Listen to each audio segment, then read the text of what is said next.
Hello दोस्तों, Rana classes में आपका स्वागत है। तो आज मैं आपको पंचायती राज विभाग में होगी 1400 ऑडिटर की नियुक्ति संबंधित न्यूज़ दूंगा। ये आपको दैनिक जागरण में मिलेगा, कल के पेपर में पटना एडिशन में आप इसको देख सकते हैं। तो इस वीडियो को शुरू से अंत तक देखें। पसंद आने पर लाइक्स, नए लोग सब्सक्राइब और बेल का आइकन बटन दबाना ना भूले। तो मेरी ये कोशिश रहती है कि जहाँ भी वैकेंसी से न्यूज़ खासकर बिहार, झारखंड, उत्तर प्रदेश से हो तो उसको मैं अपडेट करूँ लोगों को कि कहीं जानकारी के अभाव में छूट न जाए, या जानकारी के लिए होगी तो आप मेंटली तैयार रहेंगे। तो क्या है, पूरा पढ़ते हैं मामले को। तो सरकार पंचायतों में लगातार बढ़ रही अनियमितता पर नकेल कसने के लिए 1400 ऑडिटरों की नियुक्ति करने जा रही है। पंचायती राज विभाग ने प्रस्ताव तैयार कर कैबिनेट की मंजूरी के लिए भेज दिया है। 6 पंचायतों पर एक ऑडिटर की तैनाती की जाएगी। कैबिनेट से मंजूरी मिलते ही नियुक्ति प्रक्रिया शुरू हो जाएगी। पंचायती राज विभाग ने संवर्ग सृजन की तैयारी पूरी कर ली है। इसके तहत पंचायती राज विभाग ने पंचायत से लेकर राज्य स्तर तक के लिए ऑडिटरों के पद का सृजन का प्रस्ताव तैयार कर लिया गया है। कैबिनेट से मंजूरी मिलने के बाद पंचायती राज विभाग बिहार लोक सेवा आयोग बीपीएससी को चयन की जिम्मेदारी सौंपेगा। पंचायती राज विभाग पहली बार ऑडिटर कैडर बन रहा है। वर्तमान में पंचायती राज विभाग आउटसोर्सिंग से पंचायतों को ऑडिट करा रहा है। बता दें कि प्रदेश में 8,406 ग्राम पंचायतें हैं। ऐसे में सरकार को प्रत्येक 6 पंचायत पर एक ऑडिटर लगाने का निर्णय किया है। तो मतलब क्या होंगे कि 8406 ग्राम पंचायत है, तो आप इसको 6 भाग में 1400 ऑडिटर नियुक्त होंगे। और जहाँ तक बात है कि इसका क्वालिफिकेशन क्या होगा, और तो जो सेंट्रल का जो ये होता है उसमें ये 2800 ग्रेड पे का होता है, छठी वेतन लोग जो आयोग था उसके अनुसार।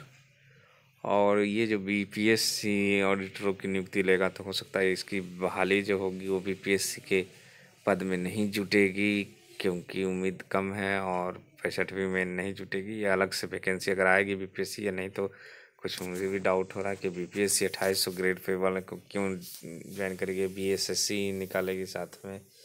लेकिन जब इसमें दिया हुआ है, या तो पेपर वाले से गलती हुई है, क्योंकि 2800 ग्रेड पे का बीपीएससी या तो स्पेशल बहाली निकाले कि सिर्फ बीपीएससी के थ्रू निकल सकती है, लेकिन वो संयुक्त प्रवेश परीक्षा में नहीं जुटेगी, अलग से निकलेगी। ये संभव है। लेकिन ऑडिटरों की अब तक जो नियुक्ति होती रही है वो बीएसएससी से होती रही है।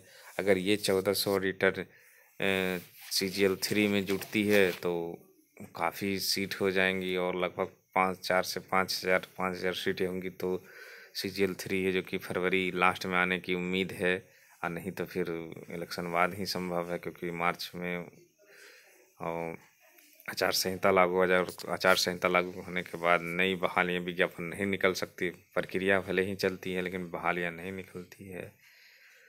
तो अब देखना होगा कि बीएसएससी लेगा कि बीपीएससी अलग से निकालेगा, लेकिन संयुक्त में तो ये जुटेगी नहीं 65वीं में। और जहाँ भी जुटेगी ये अच्छा रहेगा।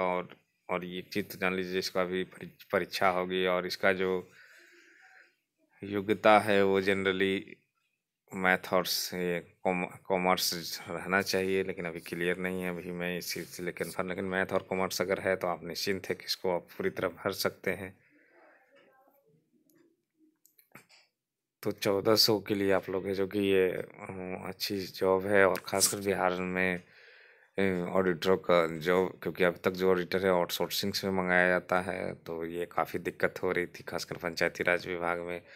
और आप समझ सकते कि कितना बढ़िया पोस्ट है ये। वो भी आपको बाहर नहीं जाना, बिहार के अंदर ही सर्विस करना है। तो अच्छा मौका है, आप लोग इंतज़ार कीजिए।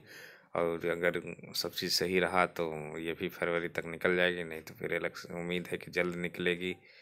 तो आप लोगों को फ़ायदा होगा, और इलेक्शन अपना चलते रहेगा। और आप लोग अपनी प्रक्रिया है जो कि फॉर्म भरने से लेकर परीक्षा तो बाद में ही होगी अभी, क्योंकि मई या जून जुलाई में होगी अगर वैकेंसी निकलती है तो इससे पहले जो बहालियाँ हुई है वो बीएसएससी ने ली थी, बहुत पहले लिया था, 2007-8 की बहालियाँ हैं। तो देखना होगा कि किससे निकलती है। तो और इसके बारे में कोई भी अपडेट होगा तो हम आगे बताऊंगा। धन्यवाद।